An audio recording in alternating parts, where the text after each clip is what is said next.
Hey guys, it's your girl Miss Mink, and you are officially in Mink's room. Today we are here to talk about the Real Housewives of Beverly Hills, Season 12, Episode 3. So this episode was pretty much filler, you guys. Not too much happened until the very end of the episode, so I'm going to skip through a lot of it and get to the good, juicy part, okay? So let's go ahead and get into it. So the episode starts off with all the girls. They're coming to meet over at Crystal's house. We see Garcelle, we see Kyle, Dorit, Renna, and Erica. Everybody is arriving. Kyle gets there first. She comes and opens the door for Garcelle. And I love how Garcelle gave Kyle a little shade, talking about she looked like a little kid. And Kyle really did look like a little girl with that little dress on. I was like, come on, Kyle, come better. Kyle has never been really the fashionable one of the show. So I'm living for Garcelle's shade, okay? So the girls are sitting down talking, and Kyle tells everybody about her store. She's opening a store in Quinta Cali, which is way out in the desert, but she wants the girls to come with her to come open up the store. She's doing a launch, and she wants all the girls to be there. So the girls are going on their first road trip of the season, and shit popped off, y'all.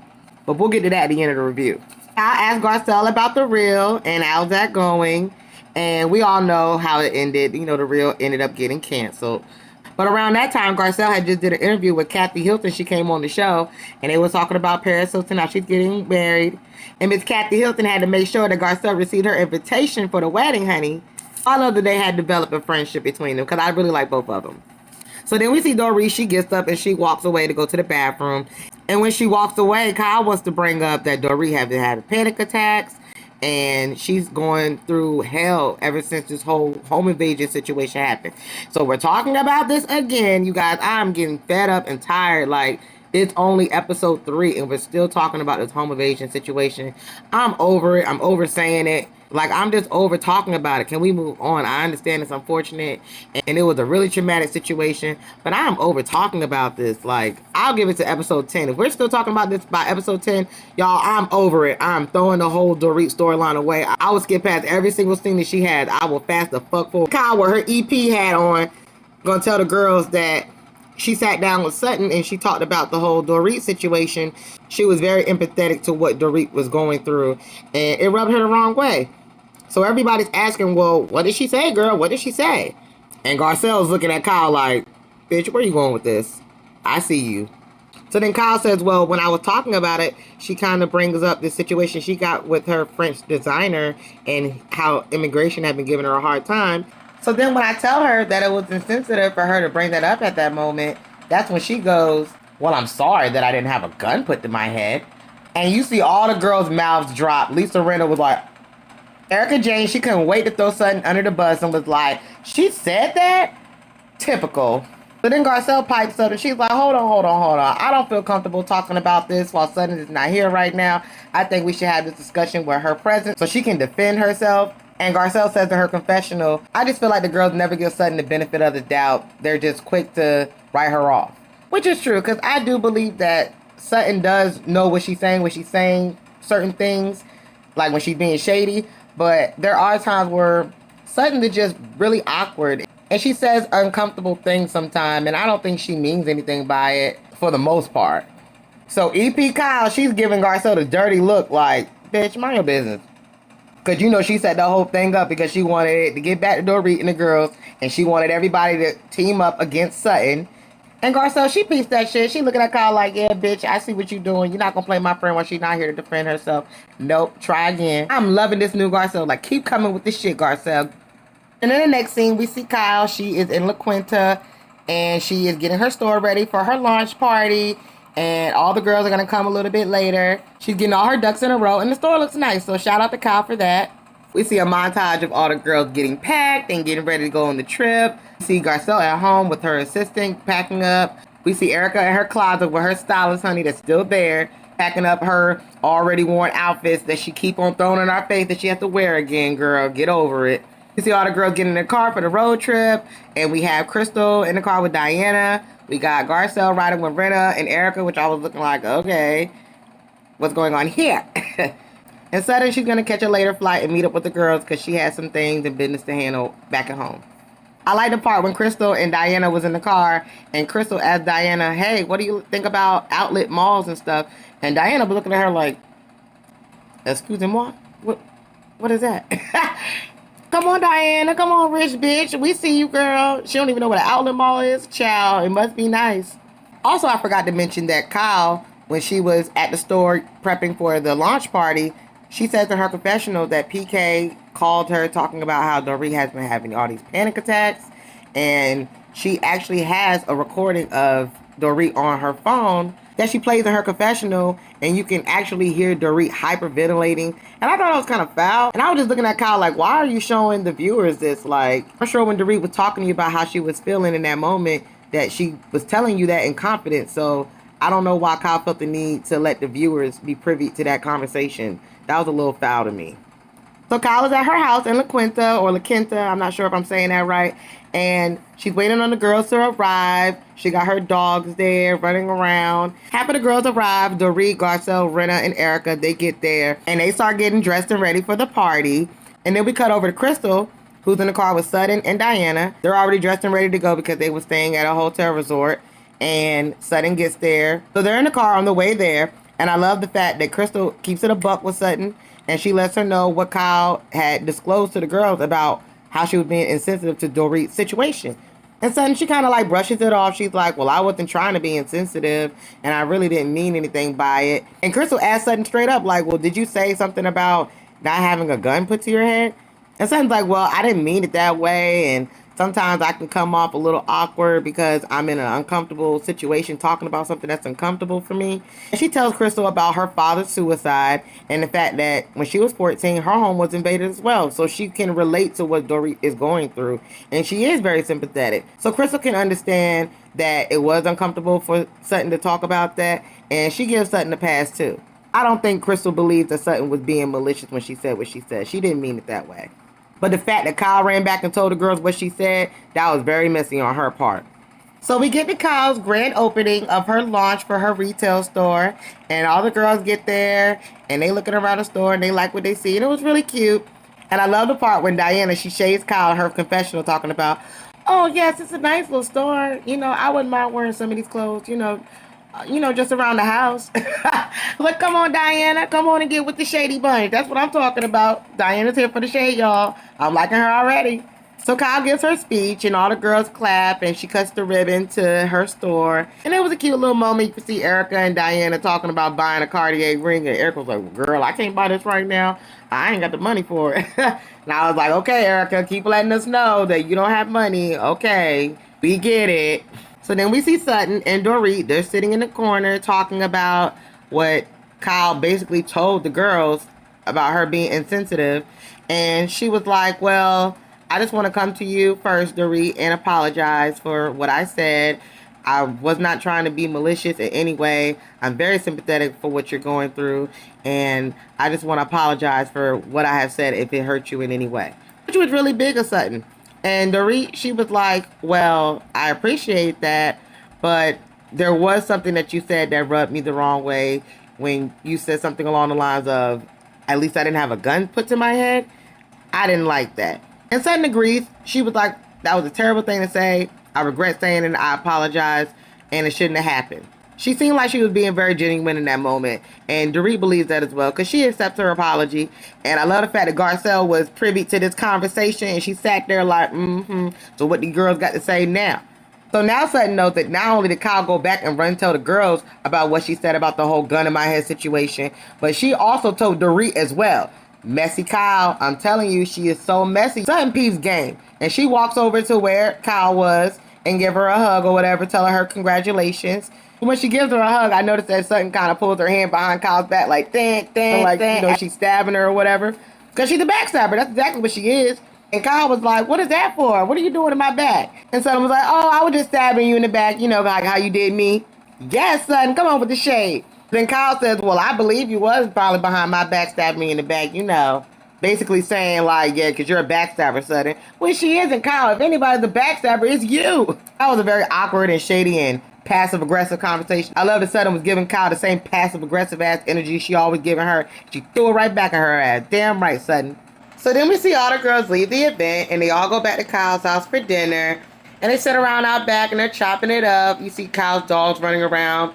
And then you see one dog, Bambi, runs up on Lisa Rinna and steals her steak. Oh my God. It was so funny. And Garcelle was sitting next to her like, oh my Lord.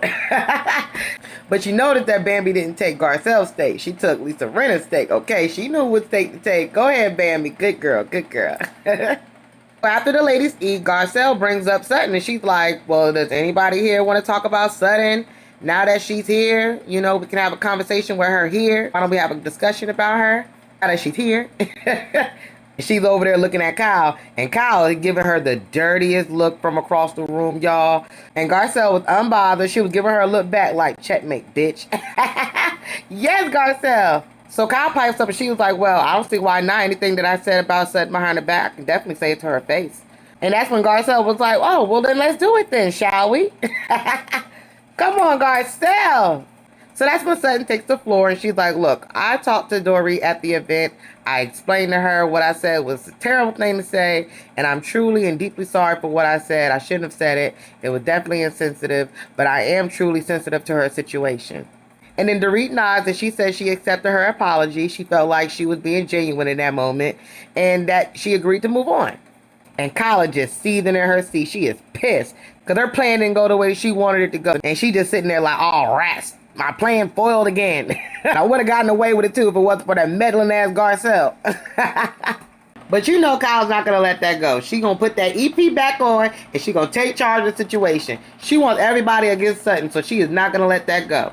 So then Kyle says to Sutton, well, I just don't know how you're not empathetic to her situation. If it was you, you would want somebody to come see about you and check in on you. And Sutton was like, that's not true. People grieve and go through things differently. When I was going through my dad's situation, I didn't want to be bothered. I didn't want nobody calling me, asking me how I was doing.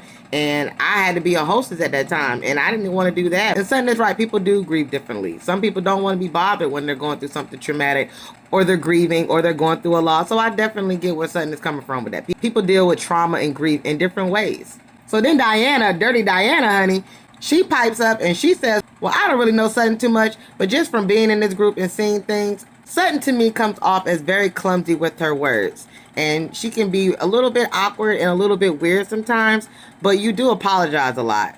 And I was like, okay, Diana, way to join the conversation, girl. So then Erica Jane, honey, got to pipe up and get her 15 minutes, like I said in every episode, girl. And she says to Sutton, well, just speaking from my own personal experience, you, to me, seem to be the common denominator in all these issues with these girls. First it was Crystal, then it was me, and now it's Dorit. So what does that really say about you? And Sutton is just letting it all sink in because she knows that Erica is baiting her.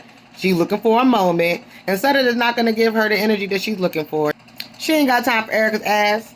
Sutton just like, well, yeah, I do apologize a lot, and I love to apologize, and I'm going to apologize again for things that I do in the future. At the end of the day, I was empathetic for Dora in her situation. Kyle was like, you were not empathetic. That's the whole thing. Your reaction was not empathetic. Then we see Crystal. She's like shifting in her chair, getting uncomfortable, and she whispers to Garcelle, oh my gosh, these girls are so hypocritical. Like, it's the hypocrisy for me. And Kyle, she peeps that, and she's like, well, Crystal, is there something that you want to say? What's going on, Crystal? What's wrong? And that's when Crystal says, well, you know, you girls, sometimes y'all like to police people's feelings and tell people how they should and should not feel about certain situations. When me and Sutton, we went through our thing, you know, I feel like you guys were all teaming up on her side, telling me that I shouldn't feel the way I feel. I felt violated, that y'all told me that was a little bit too strong and I shouldn't have used that word. And I didn't like that.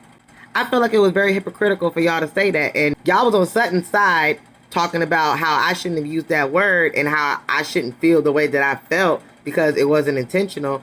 But now you guys are teaming up against Sutton to say that she was being insensitive about the situation. I don't understand that. And then Kyle, she says in her confessional that Crystal was being way too dramatic, maybe because she's a millennial. And I was like, Kyle, don't come for us. Don't come for the millennials, honey, with your old ass trying to play like you a millennial. You're low-key a baby boom, but you trying to play it off like you a millennial, talking about you feel like you 25. Girl, bye. So Kyle tells Crystal, well, you can't really compare the two situations, what happened last year and what happened to Dorit now, because they're like apples and oranges. They're like two completely different situations. And that's when Garcelle, she pipes up and she's like, well, she's trying to explain to y'all that the way we made her feel last year was pretty similar to the way y'all are making Sutton feel right now. You know, trying to correlate the two and tell everybody what Crystal is really saying. And Kyle gets a little spicy and she tells Garcelle, I'm not going to apologize for that. That was insensitive. She was being insensitive. I'm not going to apologize for that. And I'm like, okay, Kyle, watch who you're talking to now. I know Garcelle's a rich bitch, honey, but don't forget what color skin she got, baby. She will get right with you. Watch your tone, boo. Don't make the black viewers come for you, girl. You already on thin ice, okay? Kyle's not buying it. Kyle's not backing out. She's like, no, they're two separate, completely different situations. And one does not have to do with the other. And they don't correlate. So then we see Crystal getting pissed off. She's like, well, I'm done talking about this. I'm over it. And Garcelle is like, no, Crystal, come on. Like, you got to speak up and tell them how you really feel. And she tells Garcelle, my feelings are not important to them. My feelings are invalid. They do not want to hear what I have to say. I'm not about to sit here and explain it to them. I'm not about to keep going back and forth about this. So when Crystal says that, that's when Dorit pipes up and she's like, what do you mean? That's not true. We do care about your feelings. That's not true. And baby, that's when Crystal pipes up and she was like, yes, it is true. Get real. And Dorita taken aback. She was like, are you fucking kidding me? She had the same energy she had last season when her and Sutton was going through the, oh, I don't see color situation. Damn right, Crystal. You better defend yourself against these girls. She tells Dorit, get real. Yes, girl. So then Crystal's like, look, Dorit, after what you just went through, I don't want to go back and forth about this with you. I don't want to have no beef with you. I just don't want to talk about this no more. And Dorit's like, well, Crystal, we're trying to understand you. We're trying to figure out what you're trying to say. We want to understand you. And Crystal's not here for it. She's just ready to go. She's like, look, this is not a safe space for me. I do not want to talk about this anymore. And Dorit says in her confessional, really, Crystal? This is not a safe space for you? After what I just gone through, that was a very interesting choice of words. And I was just like, oh my God, Dorit, there you go, making everything about you again. She did not mean that in that moment. You know what she meant when she said what she said. Cut the shit, Dorit. Stop playing a victim.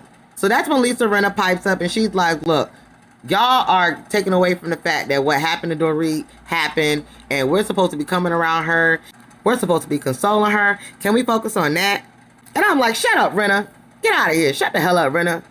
Crystal was like, look, in my experience with you girls, if you guys can't understand what a person is going through, then their feelings is invalid to you. And that's just how I feel. I don't want to be here anymore. I'm ready to go. I'm going to go ahead and leave. So then Crystal gets up and Sutton, her and Diana, they leave with her because they all rode together and they all staying at the resort together. You see Dorit trying to talk to Crystal on her way out like, look, we just want to understand what you're going through. I just want you to talk to me and let me know what's really going on and how you feel. And Crystal's like, look, Dorit, I understand what you're trying to do. I understand that you're trying, but I just don't want to talk about this no more. I just want to leave it alone and not bring this up again. And Dorit's like, okay. She had to accept it because Crystal's over it, you guys, at this point. So the girls leave and we're left with Garcelle, Erica, Rinna, Kyle, and Dorit. And they're sitting there talking about, like, what just happened? How did that just blow up the way it did? And Erica was like, I get where she was coming from. I think we all just need to take a step back and try to hear her out, hear what she's trying to say without being judgmental, and really come to some kind of understanding. And everybody looking like, where do you come from being the voice of reason? Where did that come from? And I'm thinking the same damn thing watching, like, when did you become the voice of reason? Girl, get out of here. So then we cut over to Sutton, Diana, and Crystal. They're all in the car on the way to the hotel. Crystal is crying. She's trying to explain herself. And Sutton understands where she was coming from with that. And she even talks about the situation that her and Crystal had last season.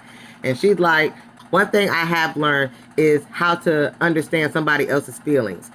And I feel like Sutton was being really genuine in that moment. I appreciate the fact that she said that. And that's all that Crystal has been asking for from the other girls. She just wanted to feel validated with her emotions and her feelings about how she felt in that situation. And I love the fact that even after what Sutton and Crystal went through that color situation, I love that they came together. And I just find it very ironic that the one person that Crystal had a problem with last year is now defending her against all the other girls, and that the other girls can't see Crystal's point of view. I just find that so ironic. The one person that everybody seems to have a problem with is the only person that's defending Crystal in this moment. And that's fucked up. Well, including Garcelle. Garcelle had her back too. But you know what I'm saying. Y'all, and that's where the episode ends. So we're going to see a continuation on the next episode for episode 4. So what do you guys think about the situation? Do you think Sutton's apology to Dorit was genuine? Or do you think it was fake? Also, what do you guys think about Kyle playing executive producer and telling all the girls about what Sutton said about the whole gun to the head situation? How do y'all feel about that? Let me know about that, because Kyle was definitely being messy. Mexican messy boots, honey. And how do y'all feel about Garcelle having Sutton's back and coming for the girls and putting their asses in check? Garcelle is showing up this season, y'all, and I'm loving it. Tell me what you think about that as well. So, if you guys like what you see, go ahead and hit the like button. Subscribe to my channel if you haven't already. What are you waiting on, girl? Go ahead and hit that button. And hit the notification bell button, too, so you can get the drop every time that I drop. I will see you guys on the next episode. Bye, guys.